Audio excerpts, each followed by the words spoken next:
Si Langgam at si Tipaklong muling isinalaysay ni Virgilio S. Almario, iginuhit ni Renato Gamos. Ito si masipag, masikap na langgam. Maghapong ang gawa ay maghanap buhay. Matipid at ayaw na may nasasayang. Kaya iniipon kahit munting bagay. Ito si Tipaklong, tamad at bulakbol. Walang ginagawa sa buong maghapon. Pasayaw-sayaw lang at patalon-talon. At di iniisip ang lungkot at gutom. Kaibigang Langgam, halika't maglaro. Sabi ni Tipaklong na pabiro-biro. Kung puro trabaho, para kang bilanggo. Di mo nasusunod ang gusto ng puso. Taga-ani nga noon, maraming pagkain. Sagana ang bukit sa palay at tanim. Sabi ni Tipaklong. Ang sarap mag-aliw. Langgam, ang buhay mo ay huwag sayangin. Ngunit nagpatuloy sa kanyang paggawa si Langgam na kahit isang bisyo'y wala. Mainam na ito Ang kanyang wika. kaysa magsisi pag ikaw ay tumanda. Kaya araw-araw si Langgam patuloy sa pagtatrabaho at sa pag-iipon.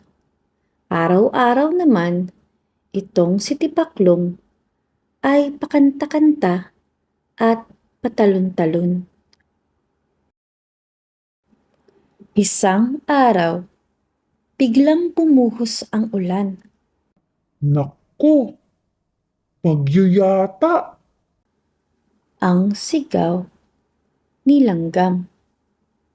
Noon lang tumigil na maghanap buhay, tsaka dali-daling umuwi ng bahay.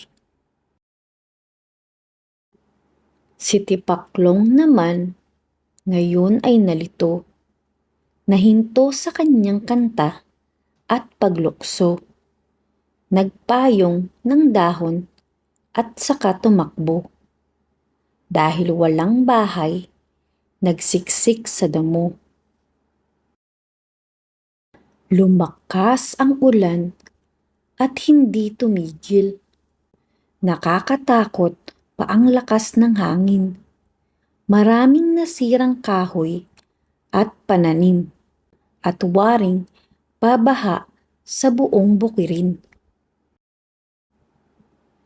Dahil giniginaw at ang tiyan ay masakit, itong si Tipaklong ay hindi nakatiis.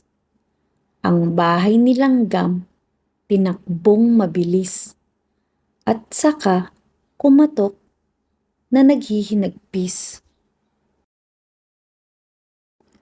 Narinig ni Langgam ang tawag sa labas, kaya ang pintuan ay binuksan agad. Pasok si Tipaklong na hirap at nahahalatang mataas ang lagnat. Naawa si Langgam sa kanyang nakita.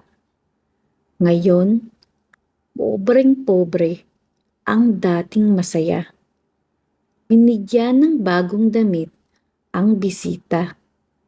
Saka pinakain ng muling sumigla. Ako'y hiyang-hiya. Sabi ni Tipaklong. Nang nakalipas na ang ginaw at gutom.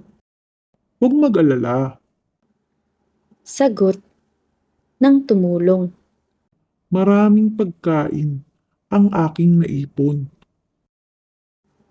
At magmula noon, Tipaklong na tamad ay di na nag-isip magsayang ng oras. Natuto kay Langgam na maging masikap para makaligtas sa anumang hirap.